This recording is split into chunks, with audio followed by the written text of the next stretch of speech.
This limited Kintsugi Heroes podcast series was made possible through grant funding provided by the New South Wales Department of Communities and Justice Connecting Seniors Grant Program.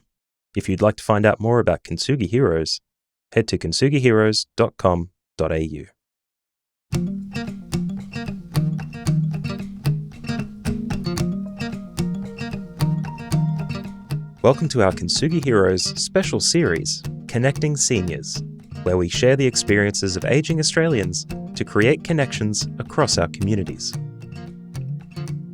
In this episode, John Millam had a chat with Jann McCall, a retired primary school teacher from Sydney who has navigated life's challenges with grace and resilience. Jann brings a wealth of wisdom from her experiences in teaching, overcoming health battles, and staying deeply connected with her community and family. Now, let's get to the conversation. Welcome back, listeners. Welcome back to Kintsugi Heroes podcast, Stories That Matter. And today we're talking to someone in the Connecting Seniors series. And I have the great pleasure to have a conversation around connecting seniors with the wonderful Jann McCall.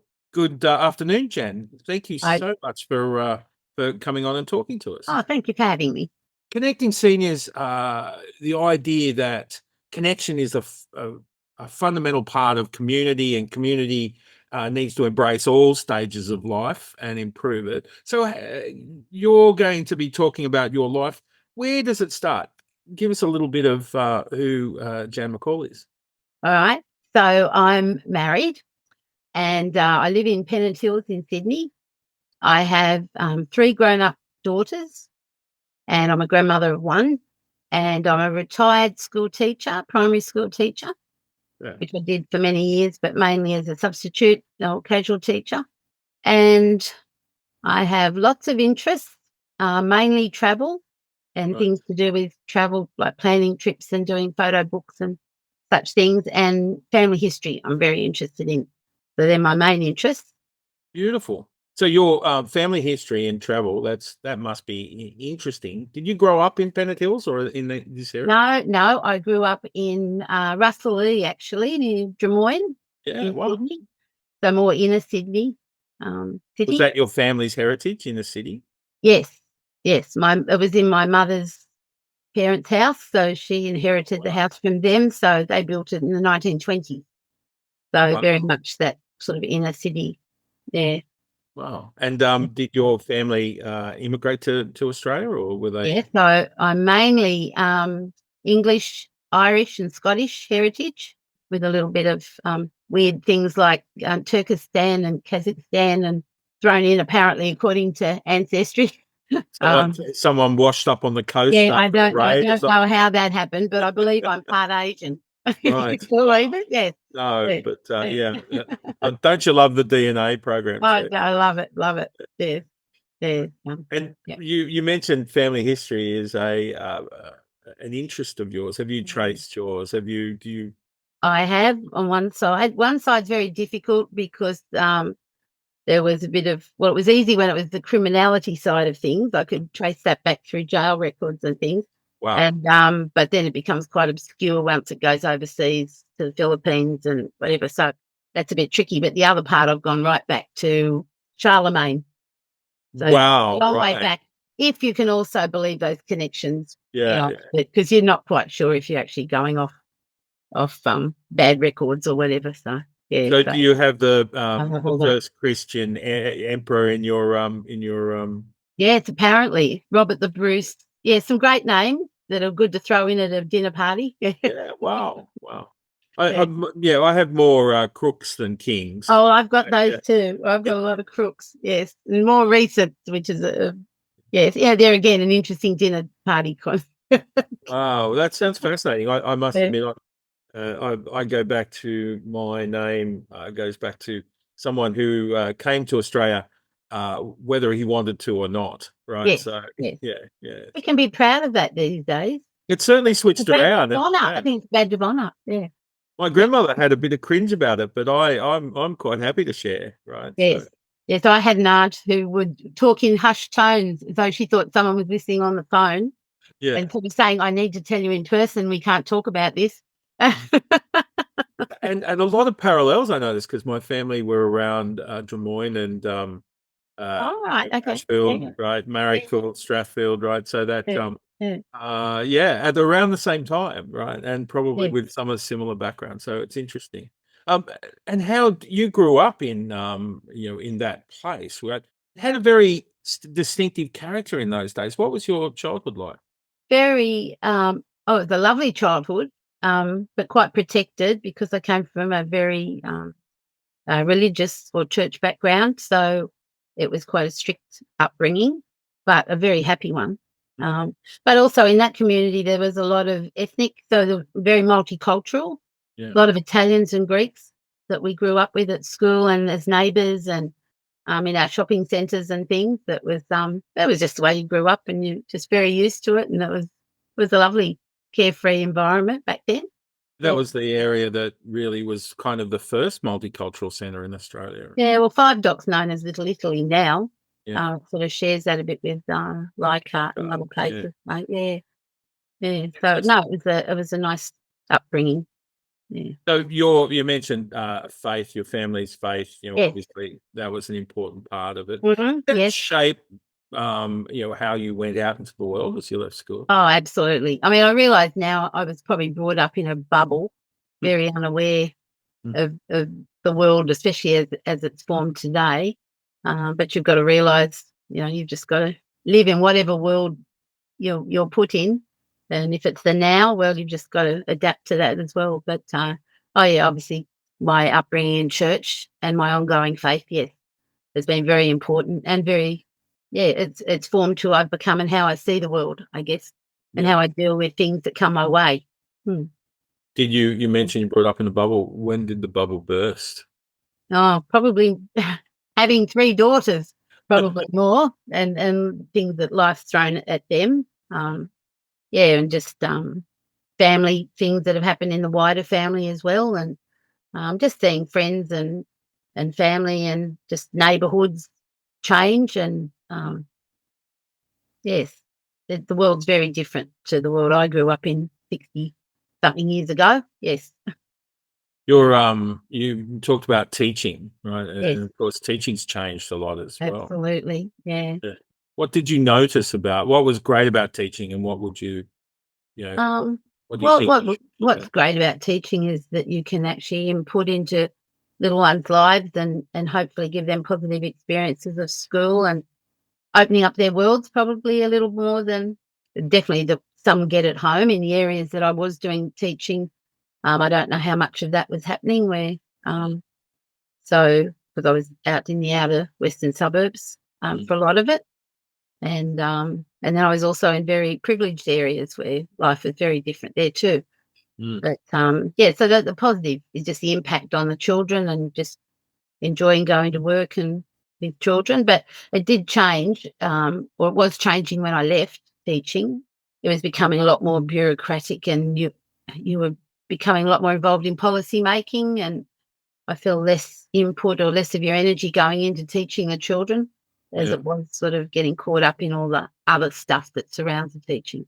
And I wasn't looking forward to that. So the timing of an illness, which we might get into later, also meant that I left at that time because I didn't think I'd be able to cope with all that sort of stuff on top of life as well.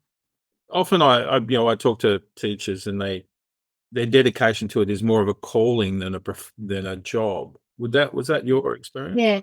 I was probably a little more practical about it at the beginning. I mean, I had some cousins who I really looked up to as role models growing up, and a couple became nurses, but the majority of them became teachers. And so that was something as a young child I really wanted to do. But then practically once I was married or before I was married, but anticipating family, it became a more practical reality of what do you do with your children if you're working 5 days a week and you can't afford childcare, and teaching. That was even prior to being married or having children or anything. It was just thinking teaching was a good career to have while you have children, and also to go back to after you've had children. Yeah. So that was the sort of way that played out. I would have really loved to have been a librarian and done research and stuff in perhaps the state library or something like that. That would have been ideal, but I don't think that would have really fitted necessarily into motherhood role as well. So is that a dream unfulfilled? Is it? Yeah, absolutely. Wow. Yeah. And of course, that library is so impressive. Yes. Yeah. What? Just as an sort of almost as an aside, what is your thoughts about teaching these days? You say it's bureaucratic. Have I you? take my hat off to them. I really do. And there's a lot of struggles with discipline and yes, scheduling of what's important in education these days. I mean, I think there's not enough hours in a day to teach children, prepare them for the world they're going out into. And I think teachers have got to be sort of mothers, fathers, moral guidance, counselors, everything. It's a big job. I don't know how you sort of put it into those 9 to 3. I don't know how you do that. I wouldn't want to be doing it now. Yeah. But I take my hat off to those who do. Yeah. And of course, 3 kids, 3 grown-up kids.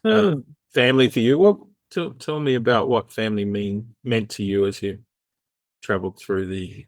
Oh, well, it meant everything, especially when times got tough later on. When the children were young, when things started happening, and later on in life, we support each other. The girls are there for their sisters and family and for us, and we do a lot for them. There can be a lot of criticism in parents helping their kids too much or not letting them get on with things themselves and whatever. But I guess you never stop being a parent, and you've got to think if you can make their road a little bit easier, and you can, and you're fortunate enough to, or just by physically being there or doing things, you just do. And we're fortunate that the 3 girls are all in Sydney, which I know a lot of our friends and other people we know don't have their children nearby or grandchildren nearby and things. And that's tricky, especially when they're needed and times get tough. They're not there physically, which is hard. And I've seen friends go through that as well. So family being everything. And of course, nothing, like life isn't a straight through, well-paved road. So what was the challenges of holding, raising 3 girls and stuff through your. Well, with one of them, it was very much health. She was asthmatic from a young age, from 18 months old. So we had her in hospital for the first few years of her life quite a lot. Yeah. And that's been an ongoing issue. Like now she can obviously manage it herself. But for a long time, we sort of felt responsible for everything that happened that was wrong or that we fed her or that we exposed her to or, we didn't think quick enough or whatever else. And like red cordial at a kids' party stuff. Yeah, we just that sort of stuff. But I mean, once she was old enough, she could tell people. She'd ask about, is there peanut? Then she had a peanut allergy associated. Are there peanuts in that? Even if it was something that you would never put peanuts in. But we'd rather that than the other way. And then we had an issue with her when she was very little, crawling when she was 13 months old. And she put her hand on those combustion heaters on the door. Oh, yeah. And that was touch and go with burns, which we felt very guilty about and upset about. But she was protected in that it wasn't the worst scenario, and we dealt with that at a young age. And so there's just stuff that happened. That was with her particularly, the youngest one. The others have had issues getting older, a marriage breakup more recently with one, and then the other one's had some other physical illnesses that we've had to help out with financially. So it's not always just being there. Sometimes it makes dollars and, whatever, but you do what you do to just help them out and make life easier. It's very complex these days, Yeah. So how do you keep it all together? How do you keep your family together? Is there a particular style or? No, we pray for them a lot. Because sometimes, as with all of us, that, things are out of your control. You can't control everything in life. Life just happens, and it's how you deal with it. And that's the thing that I'd say with anything that we're going to talk about later on or whatever else. You can't control everything, especially things like health or, physical, natural things that happen in the world. It's how you respond to it. Yeah. And I suppose we've just let our girls know we're always there for them if they come to us. They don't always come to us. We can't do much if they don't. But that their sisters are there for them, and that when we go down the track, but that's what they'll have as a, go to. So we try to encourage a good relationship between them and just keep our door open. We said we'll talk to them about anything. They can come to us about anything. And we raise them in the church. They're not in church at the moment, and we keep praying for them in that. But they've had a good grounding. Yeah. And so that's the basis underneath, but they're very aware of our faith, and they do respect that. And they come to us, and they have come to us to ask for prayer for things or for themselves or their friends. Yeah. But it's just accepting their lifestyles and their friends who may be different to what we would wish for them, or that we would have had for, friends we don't have in our circle, but that we love anyone, and accept all their friends for who they are, and they respect, they appreciate that and respect that. Yeah, wow. You sound very caring and very involved and very connected, which is, one of the challenges, to stay connected to adult children. And of course you've mentioned challenges not just for them but for you and together. So have they helped you? Have they learned from your example and shown, sort of been a part of supporting you? I hope so. I hope so. I hope that they learn to look outward. I would hate to think they'd go through life being selfish and only seeing things from their own perspective. I would hope, if anything, that they would gain more empathy and sympathy for people, and not just see everything from a very selfish, inward-looking life. I'd feel like I'd failed if that's what they were doing. Yeah. They're grown-ups though. Like, failing, does it feel like failing if they're? As I said, you never stop being a parent. Yeah. You just think, is there another conversation I could have had that I didn't have, or they didn't listen? And did I say it and they didn't hear it? But I think sometimes they've got to live through certain experiences to actually take it on. That old saying, like, you got to hit rock bottom. Or just sometimes they've got to live through something to realise that what you said true or relevant, perhaps relevant more to them. I think sometimes they can think, oh, that's just you, old fuddy-duddies or whatever it be. But then when something happens in their world, then all of a sudden they realise, or they remember what you said, or they come to you and say, this has happened, and you can remind them of something. Yeah, even in their 30s. They're all in their 30s now. They're not just new adults. They're well and truly into their 30s. So, yeah, none of us are ever too old to learn, I don't think. Oh, absolutely. And I love it. I have a son just turned 30, and he mentioned that, when did I get so smart? And I said, I think I must have learned something in my old age. Yeah, exactly. Maybe he wasn't listening a while ago, but it's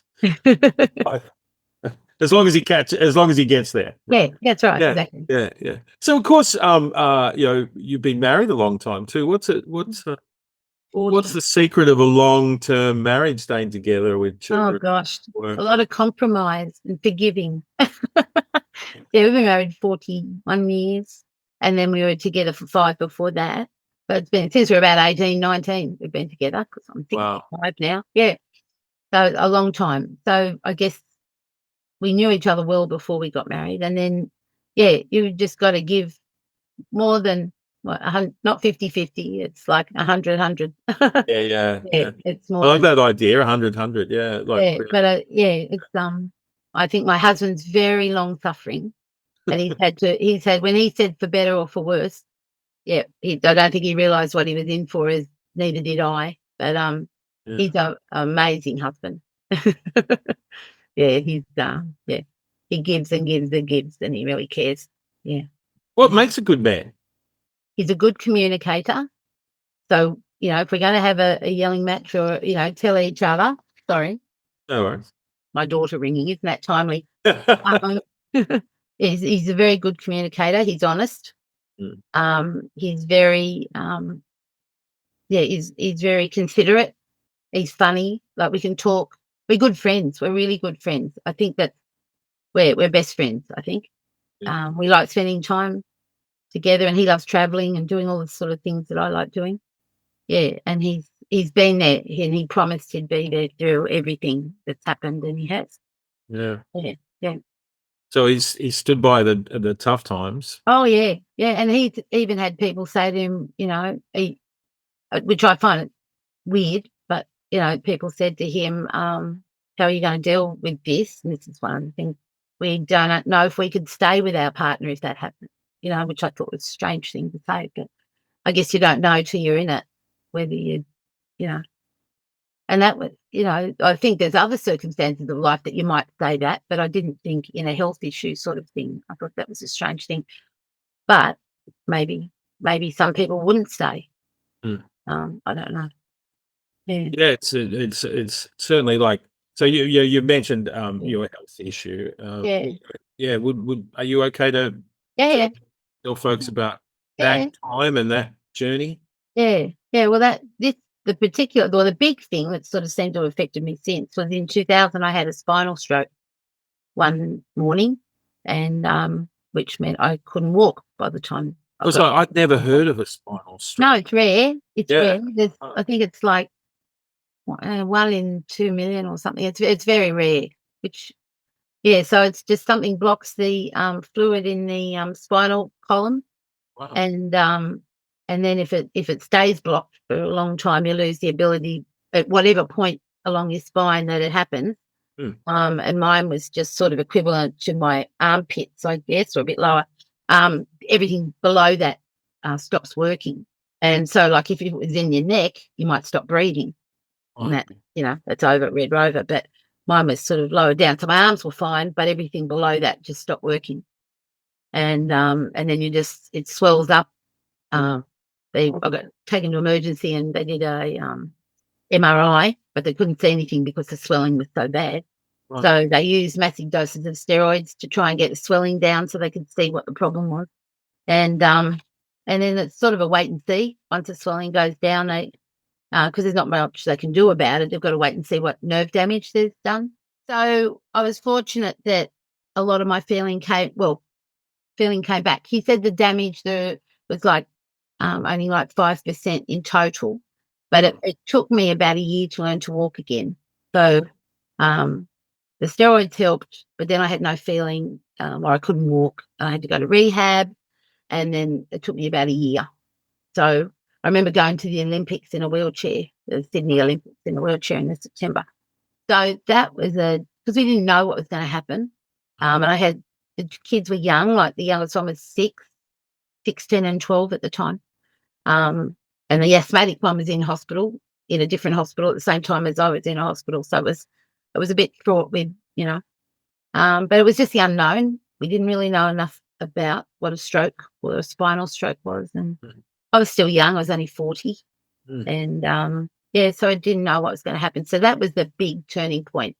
Before then, life was normal and we were having a lovely life and whatever. And then it all sort of went belly up then. Was that like, because it's so sudden, and then you sort of come to the realization that that bits that should be working aren't working. Yeah. Was that fear, or was that just despair? Was there sadness? What? I think. Well, initially you're in shock. I think it's shock at first, especially when you're in an emergency and doctors are talking about having to open you up and see what the problem is, and then them deciding. Thank God they decided not to open me up, because I would have been a paraplegic if that had happened. They said later. So they waited and they said, we'll wait and see, which was also a risky thing, but they did.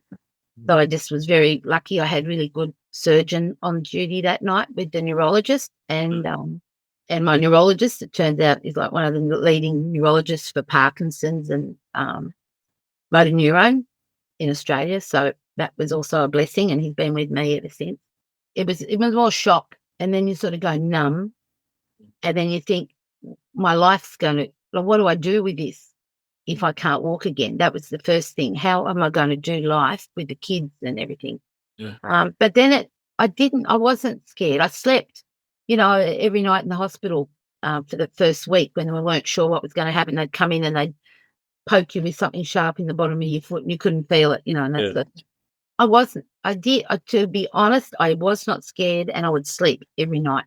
And then I just prayed that whatever was happening, and that something good would come out of it, and that I could cope, and and really that I could do this well. If life was going to change, that I wouldn't be one of these, oh, woe is me, that I could be a positive influence. And that's really what I thought I did. Must be like, it's in the telling, right? It sounds pretty, oh, well, I was, quite upbeat and looking for the positive. I didn't lie in bed crying. I didn't, I didn't sort of just sob. Some people couldn't, that's fine too. And look, to be honest, I can't remember. I may have had a little cry, but I definitely was not down and out. I was positive. And they said in rehab, I was a very positive person and very, upbeat in my rehab. So I don't know how other people dealt with it. They just said that to me later. Yeah. An incredible prospect for 12 months, and you not know the outcome, right? So you had to grit your teeth and have a go at doing the hard work. Well, we just put everything on the back burner. The school was really good with the kids. We put them into before and after school care, and then my husband just and the church was great. The church gave us meals and all that sort of stuff. So the first sort of 5 or 6 weeks I was at home, I could just rest, and we just put everything on hold. And hubby kept the home fires burning with everything else, and I just did whatever doctors told me to do. And just did sort of the rehab, and people would take me to the rehab if my husband, because he was working. So other people would take me to rehab and all that sort of stuff. So, and I just focused on getting to whatever level I was going to be at, because they sort of said at some point it'll just pan out and you'll be at whatever level you end up at. And I was lucky that at the end of it all that I was able to walk. All of that sounds incredibly like, our theme is connecting seniors, right? And we're sharing a story of some really challenging times physically, but it sounds like that the connection around you was really important to your journey through that process. Yeah, I had a lot of support, mainly from the church. I mean, there were a lot of people praying for me, but friends would just connect or drop by, or, I always knew I never felt alone. Yeah. My parents were also there, as were my husband's parents, but two of them, one on either side, weren't in particularly great health. I sort of had their own health issues and things to deal with, but I think they were probably scared. That was probably something for them they didn't quite know how to deal with, and they minded the kids and helped out and things like that as well. So amazing effort to come through. What do you now know about you and that time, and what did you learn from that whole experience? From what I've figured out along the way is just, and I know it sounds trite and it sounds like, but just getting on with it. I just had to get on with it and do what I could do and try to be, whatever level I was at along the way, just try and go back as much as I could to being a normal mum or a wife or a, teacher and whatever. And I did return for a while back to casual teaching, but I found it difficult, and that's why I ended up only working for a few years after that, because I just didn't feel like I could do the job properly as a teacher, because you have to be on your feet and be available for the kids physically and whatever, and I couldn't do that. So I went on and got other part-time jobs down the track, but I just had to get on with it. I refused to roll up in a ball and just say, I can't do this, it's too hard or whatever. And I just looked forward for new things, like travelling, because we'd never travelled really overseas before. And I thought, I've missed my chance. That's it. We're not going to be able to do what I was looking forward to do with when the kids got older and things like that. And so then travel became really important. As I was able to walk, I thought, well, maybe we can go overseas. And we did our first overseas trip in 2004. And, some people went, oh, look, you shouldn't be doing this. It's going to be too hard. You get too tired. The world is not a good place for disabled people and whatever else. But we did it. And, and I got tired, and stairs caused, were an issue and whatever, and I just got on with it. And we've done that ever since as my ability to walk has deteriorated again with other illnesses that have happened. We just get on and do what we can. Live for the day as though it's your last, you know. Yeah. And I've been encouraged by doctors and things to do that too. Get out and do what you can when you can now. Don't leave it for some dream down the track of when you retire or when you do whatever else. You know, do it while you can, because you don't know what's around the corner. And I think that's what I've come. You know, you cannot control life. You know, you might be in control of the little things in life, but you can't do the big things. So you've got to just figure out how you're going to live through those little hiccups and bumps in the road. So that was nearly 20 years ago, or going through. Yeah, 24. Yeah. And then I had breast cancer in 2014, and that was the other big bump. That's when my legs started deteriorating again, because they said that sometimes things can happen to you health-wise that then the symptoms of what happened to you, like the stroke, can come back or get worse. And I found my legs just don't work like they used to. So now I can't walk unaided. I've got crutches and a walker and a mobility scooter for when I need to go distances and things. Yeah. So that's a good thing, right? You get souped up, turbocharged. Well, I just look for things that will still allow me to travel and to do my daily life. And we've put a lift in the house, right, so that I can negotiate the 2 stories and things like that. So we've made the house adaptable for long-term living here. Yeah. So we don't have to move in the next sort of foreseeable future. So, recovery after a spinal stroke, survival after breast cancer. Is there anything that kills you? I'm sure there'll be something. But I've got past with, like, those 2 things didn't. And I just see them as, it's opportunities to reevaluate your mortality. It definitely does bring you back to earth. If you thought that you were capable of doing anything, it brings you back. But, like, I found positive, it's had positive effects on people along the way, whether it be nurses or in the rehab. A lot of the OTs and the physios were terribly encouraged by my progress.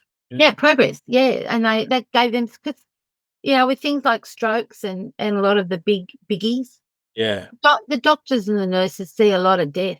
They don't always see a lot of people surviving and moving out of their programs and whatever. So, and even my neurologist, I mean, he must have patients for very short periods of time.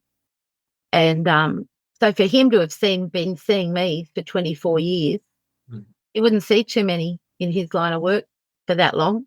And I've told him he's not allowed to go before me. He's got to be around to look after me for 20, 25 years. Thank you very much. Yeah. So, and he is younger than me, so hopefully he will be around for a while.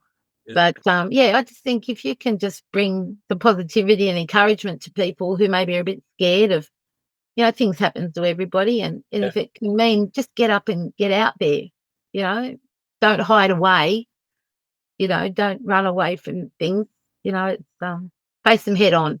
Yeah, that's a really interesting idea. I hadn't thought about, focusing on your recovery as a way to encourage the people who are helping you, right? I didn't, go out that way. It's just when people ask me, and they usually do, doctors, and physios and all sorts of people, they just ask for your stories, or they, and they just say it's encouraging. And it's just happened. It's been a byproduct of just what happened to me, I guess. But I try not to be too negative. I think there's enough negativity in the world. Yeah. So I don't try and dwell on it, because, you don't know what other roads people are going on to. You don't want to scare people, because everyone's dealing with, whether it be cancer or strokes or whatever, is different. So you don't want to sort of say, oh, this is going to happen to you, or this is horrible sort of thing. You just want to encourage them to be positive, because I think your attitude's a big thing in your healing. Because healing is an internal thing. We heal. Doctors help us, and OTs and the rest help us. Yeah. We heal with the machine we're given, with the blessings we have. Interesting, like you mentioned, the thoughts of death, but the Stoics talk about memento mori, the moment of death, contemplating that. And you would have, did you see that sort of, people going through that in, obviously oncology is a very challenging place and so on. Yeah. What did you learn about your memento mori? I don't know. I mean, I've got a lot of positive role models who are a lot older than me, and mainly through church, who I'm seeing obviously getting to just through age, not through, and some of them through illness.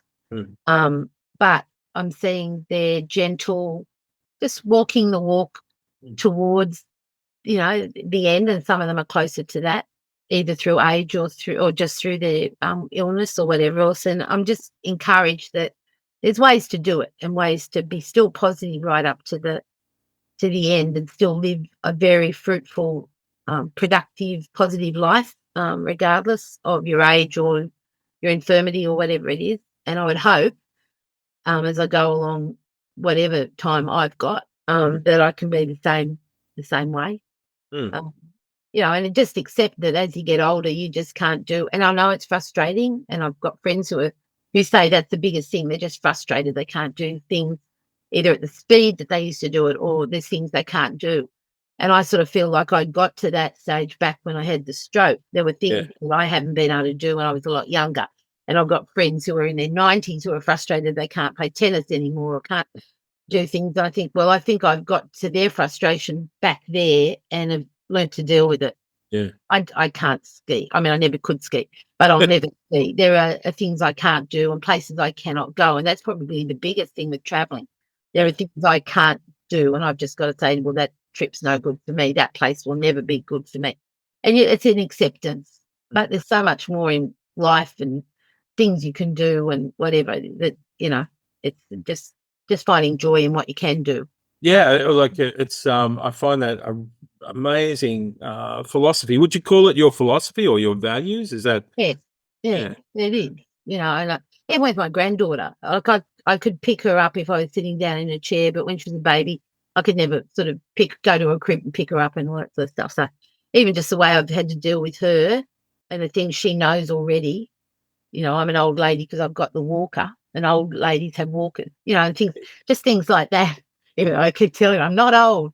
I might be a senior, but I'm not old. But Right. So we have conversations with her about what old means and things like that. But she's very caring with my walker. She'll come and get it for me, when she knows I need to get up. And she might have been riding it around the house or something, and she'll go and get it for me. Or she'll say, now stand up, Grandma, and balance, because she's moving the walker around or something. And so she's, 4 years old. She's already getting used to that. So she knows that there's things I can't do. So she'll go to Granddad for something because she knows Grandma can't do that. But Grandma's great at reading her stories and playing shops with her and things like that. So, there's no point getting down about, that I can't do things or get down on the floor and do things, So it's just, just getting on and doing what you can do. Yeah. Well, that's a wonderful value. But as you look around, I'm sure you would on your journey and the way you're connected into the community and your friends. You see a lot of people who, you mentioned it. They're concerned about what they can't do and what they miss out on. What would you say? How do you encourage people to explore further, to find joy in what's going on now instead of what they're not doing? I mean, I get sad for them when they say that because I know that it's easier than what they think it's going to be. I think there are people in life who just see things very negatively, and I don't know what you can do about that. Probably built into their personality a bit, so that's a bit trickier. But I just sort of say to them, I've crossed that bridge a while back, and it's all doable. You can do it too. Like it's possible. And I suppose travel, because they say people just say, I can't get over all the travel that you do, and that doesn't matter what sort of travel, trains, planes, automobiles, whatever. And you just say there's a way around everything. There is a way to accomplish, and if you want to travel, there's ways of doing it, and I can help you with that, or, I can give you ideas on what to do. And, there's a solution for everything. What do you look at and see as beautiful? What are your favorite things to look at and see as beautiful? But of falling, I guess, I think the big thing for people. And I've had my share of falls over the time, and I've been lucky. I must have bounced, but I didn't hurt myself. But as you get older, often you do, and that can cause a lot of problems. But I guess not being afraid, because as I said, we don't know how long we're going to be around, and we don't know how we're going to go in the end. I mean, some people have a lovely death, others don't. But we don't know. We don't get to say. And, so don't let that, as I said to someone, I could get run over by a bus tomorrow out in front of my house. It'd be way more exciting to get killed in a hot air balloon or something over Egypt or whatever. It makes its family history story sound so much more interesting, but I think you just can't let fear rule your life, fear of anything or anyone. But if you're at peace, it's just having peace, I think, and I've got peace about the things we do and whatever, and hope for the future. Where do you find your hope? Oh, absolutely in God, because I believe that He's in control. He doesn't make things happen to me. He didn't make it happen, but He let them happen. And I always, I can't, I'm terrible, I can't even tell you the verse, that He doesn't let you go through anything that He doesn't know that you can't cope with. And I think that. I think, well, He let this happen to me because He knew I was strong enough to deal with it. And I think if something happens to people, well, definitely people of faith, but I don't know, maybe it's for all people anyway. If it's been allowed to happen to you, whatever it be, doesn't have to be illness, it can be just other things that happen. You do have the strength to deal with it. You may not know you do, but you do, because I think God wouldn't let you go through that if He didn't know you were going to cope. Doesn't mean you're going to come out of it on top, but He'll know you'll get through it. Yeah, because He's given you the strength already. It's just finding the strength. And it's having, and I'm very much believing He's in control of the whole world with all the horrors that are going on and all the terrible things that happen. He is in control ultimately, and when the time comes, He will definitely come out on top. And I know that, and that gives me hope for the big things in life and the little things in life as well. There's a lot of talk about these days about finding your purpose. Young people are running around looking for purpose and, the reason to keep going, to choose life. Yeah. What would you offer them as a purpose? What is a good life, or what does a happy or contented life look like? Well, I definitely believe we all were created for a purpose. Some people take a long time to find their purpose or why they're worthy. Everyone's worthy. And they don't even have to be great. It's not all to be, presidents or kings or, inventors of things. Sometimes it's just living a normal life, being a great mother or a teacher or a nurse, or quietly encouraging people. I know some great people who are faithful prayers and encouragers of others, and who are just very thoughtful and send text messages that seem to come at the right time. And there are people that just have really quiet lives, just in the background, but are there for people. And, and sadly, with a lot of these things, it's when you go to someone's funeral, you find out all the wonderful little things they were doing in the background. You would have thought they were sort of just regular people doing nothing. And then you find out they probably had more impact on more people than a lot of greats, whatever great means. Yeah. And I think it's trying early on to figure out what you're good at, being an encourager or a teacher or a counsellor or whatever, and just being happy to develop that and to, that's your gift. And often people will tell you what's your gift and what you're good at and or things they like about you or whatever. And I think that's, finding out because we're all put on this earth for a purpose. What would be the point of it if we weren't here for a reason? So we should be listening to people when they tell us good things. Yeah, because it's not all just and the person, if they're true, if you know that they only say things that they really believe, that you can believe them and you trust them, take it. It's not just a compliment. They're probably trying to encourage you to develop that thing. And I think in your heart, often when it's true, and you can you can acknowledge that without the pride. You can be Yeah. humble enough to acknowledge it, that maybe this is something I am good at. Mm. It's very easy to say what you're not good at. Yeah. All of those lots of things we're not good at. Oh my goodness. It's a long list. It's a long list, and that it will probably be longer for most people than the things you are good at. They talk about a negativity bias because the people who were most negative were the ones that managed to avoid the tigers. Because they saw them in every bush, right? Yes, yeah. And speaking of the opposite of negativity, what are your favorite things now that like you talked about the status you have with health and travel and so on, and you talked about how much you love travel. But what things make you happy? My children, my family, my granddaughter, she's living with us at the moment. So how does she make you happy? It's a real sweet. I'm interested in what happens that makes you happy? Oh, she's got a great sense of humour. Right. And she's conniving and tricky, like negotiating bedtime with how many books she's going to read, or, sort of to eke it out as long as she possibly can. But she's at the age she'll ask, why is this? Why is that happening? What's that? And what does that do? And all that sort of stuff. So you see, and seeing her develop like a sponge, soaking everything up, and the joy you get that she can count to 70 or whatever it is that she does and whatever. So, she's a real bright spot. And I'm ever since COVID, because she was a COVID baby, and so we were caregivers for her for 2 days a week when her mum went back to work. So we just felt very privileged that we could have input into her life for 2 days a week since she was young. And now that they're living with us at the moment, her mum and her, bit of marriage breakup. But just having that impact, because most grandparents don't get to spend that much time at that age with their grandchildren.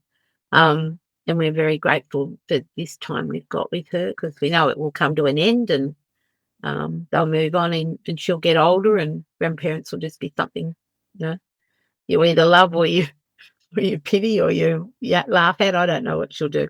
But at the moment, we're really enjoying her very much. And I love the fact that now I've got the mobility scooter that I got in 2016 was the best thing, because it meant that my life wasn't small. And for a while, it was just small. Yes. You'd go somewhere and I'd just sit in the car, and, our friends or my husband would go for a walk somewhere out along a pier or whatever, and I couldn't go because I had no way of going unless I went in a wheelchair. And I don't like the lack of control of being pushed around in a wheelchair.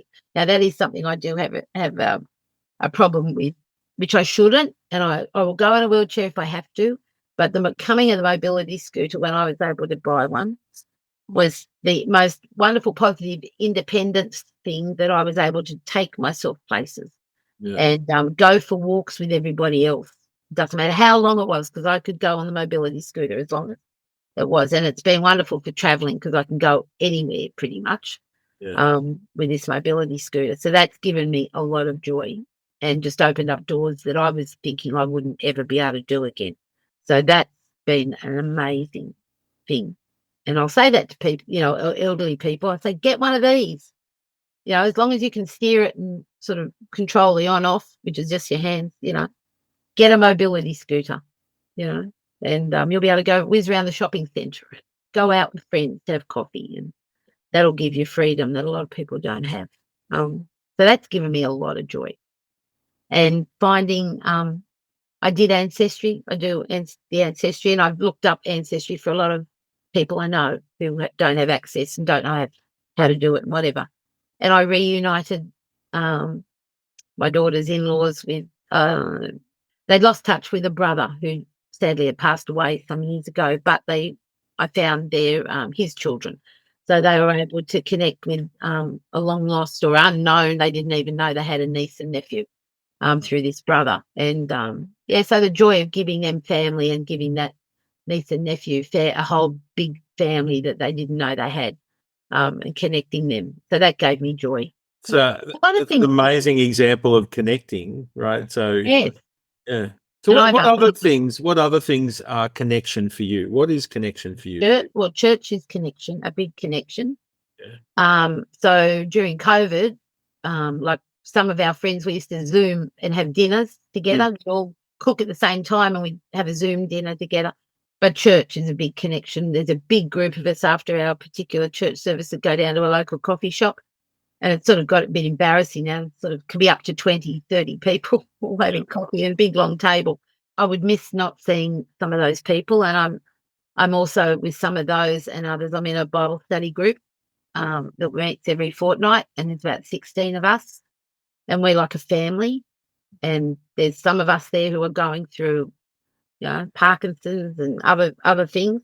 And and that's a more intimate connection, I guess, a subgroup of church, which is really important to us, if I can say without any pride. I'm pretty good at keeping up with people, so I connect with long-time friendships from way back when we were younger. I'm a good letter writer and I'm a good Christmas card sender. And a lot of people have said to me they really appreciate that I've kept up the friendship or the contact over all the years. Yeah, and I like that. I don't like this idea of, because you move on in life, you drop all the friends. Yeah. I like the connectiveness, the long term, and knowing people for a long time. I don't see the point just because you don't see them regularly because you've moved away or circumstances have happened. I don't like the fact that you just drop them just because they're not in your current life. Yeah. And for some of those people, it's important, and they have said to me they appreciate that I've stayed connected to them and wanting to know about what's happening with them, and we catch up with them physically if we can, if we're in their neck of the woods or whatever. Yeah, so that's important to me. Would you recommend it? Like it takes work, but It is. It takes work, but a lot of things in life do. Yeah, it's important to me. Like I send a lot of cards and do little newsletters, and I know people laugh at the little newsletter things, but I think, well, they don't have to read it if they don't want to. The card's the important thing, just to say I'm thinking of you. Yeah. It's Christmas time and you're on my mind. And I think sometimes you don't get one from someone and you automatically think, oh, what's happened? That they passed away, or you could get concerned that you haven't heard from them, and often it's just they've had a busy year and they just haven't got around to a Christmas card. But it's important for some people. They may not get, and this is what I say to people who say, oh, I'm not doing Christmas cards. I said, but the card you sent to that person, an old neighbour or an elderly person you might have known from your past, you might be the only person that sends them a card. So that your card might be sitting on their mantelpiece and be really important to them. Might not be so important to you and you think it's a hassle, but it might be important to them. Yeah. And so I keep doing it. My husband sits there and goes, oh, for goodness sake, why don't you stop doing it? Nobody's sending cards anymore. But while I can, and while, whatever, unless stamps go up to a ridiculous price for Christmas cards, I'll keep doing that. I think that's there's so much of value for us all in that. And I just maybe how that connects to the next question, just to finish up. Yeah. What are you looking forward to? My next trip. My next trip's coming up. Just whatever the next adventure is, what the next thing that happens, good, bad, or whatever. Because I know it won't be all good. That's not life. Something will happen. But gee, life would be boring if nothing happened. Absolutely. You can't say I only want good things. No. You've got to take all the things. So I just always put on, people's cards, looking forward to the next year's adventures. I call them adventures. Who knows what they'll be, but I always wish for people that they will have adventures, and what they make of it's up to them. But so I guess the unknown. I'm looking forward to my grandchild getting older and me enjoying the different phases of her life, and new people that might come into my path that I don't know or that I'll be friends with, and that you'll reach out and connect and help and make their life richer. I think, Jan, I certainly hope so. I think that's a wonderful theme we've had today, and it's been absolutely, it's been full of joy to listen to your story and to hear your wisdom. And thank you so much for sharing the ups and downs. And it's been great connecting, and I just think, there's a lot of really inspiring stuff for people to take out of that story. I So think thank it's you. something out of it. Thank you. No, it's been terrific. All right. Okay. Thanks. John. But much love, and thank you for sharing with Kintsugi Heroes. Oh, you're welcome. Thank you for listening to this episode of Connecting Seniors, a Kintsugi Heroes special series. Thank you to Colin Lilly for permission to use Broken as our theme music for this series.